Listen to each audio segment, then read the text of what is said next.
Nothing has launched its first smartphone in the US. A move that's been on everyone's mind since the company was founded by Carl Pei, who previously led phone maker OnePlus to domestic and global success. It's also a move that's historically proven difficult for newer manufacturers outside of the country. So, the question now is whether or not Pei & Co. have done enough to convince a market heavily comprised of iPhone and Samsung Galaxy users to make the switch. Over the past few years, Android manufacturers have slowly but surely retreated from heavily skinned user interfaces to more neutral appearances, giving up uniqueness for broader appeal. With Nothing OS 2.0 layered over Android 13, the company strikes the perfect balance of customizability and burdenlessness. I'd go as far as to say that this is my new favorite approach to Android. For one, most software elements like settings menus and quick panel toggles remind me of Google's Pixel phones, and bloatware is pretty much non-existent.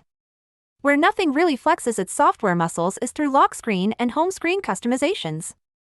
The native widgets for weather, clock, and quick settings are surprisingly adequate. The ability to revisualize app folders makes them easier to discern, and the latest Nothing icon pack ties everything together with both light and dark color schemes. The most impressive thing to me is how virtually every app that I downloaded, including the more niche ones, was automatically treated with Nothing's monochromatic look and feel. From the Qualcomm Snapdragon 8 Plus Gen 1 to the larger 4700 mAh battery to the brighter display, Nothing upgraded virtually every facet of last year's Phone 1's internals. And that tallies up to a well-rounded no-fuss Phone 2 that both iOS and Android users will enjoy using. The display now ramps up to 1600 nits of peak brightness, from last year's 1200, which is very reliable for outdoor use and navigation. The 120 Hz OLED panel gets impressively bright and remarkably dim when you need it to be, which is not something I can say about all modern-day phones. I often find adaptive brightness settings to be too aggressive or delayed, but the ambient sensor on the Phone 2 is both reactive and tunes things just right. That said, it's not all sunshine and rainbows with Nothing's phone. There are two upgrades to the Nothing phone's camera system this year, and that's the Sony IMX890 sensor on the main 50-megapixel lens and improved software processing. The front-facing camera has also been upped to a 32MP lens now, but I didn't notice a drastic difference in performance and color reproduction. With the new Sony sensor and what Nothing calls Motion Capture 2.0, the Phone 2 is able to capture lifelike images while keeping the primary subjects in focus at all times. The 50-megapixel lens produces well-sharpened and true-to-life images.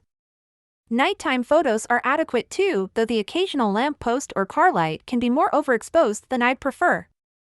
The main problem that I have with the Phone 2 camera system lies in the lack of a true telephoto lens.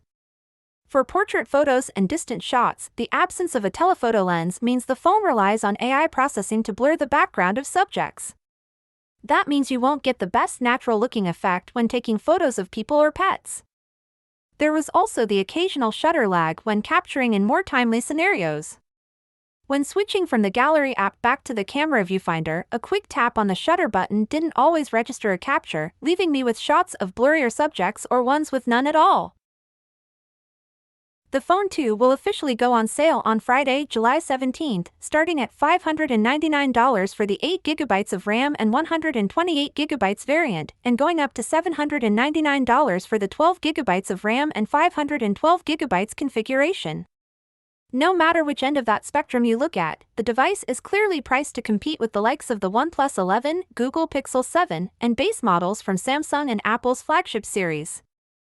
I'm curious to see how the market reacts, and whether or not Nothing will remain as competitive as it slowly builds a following in the US.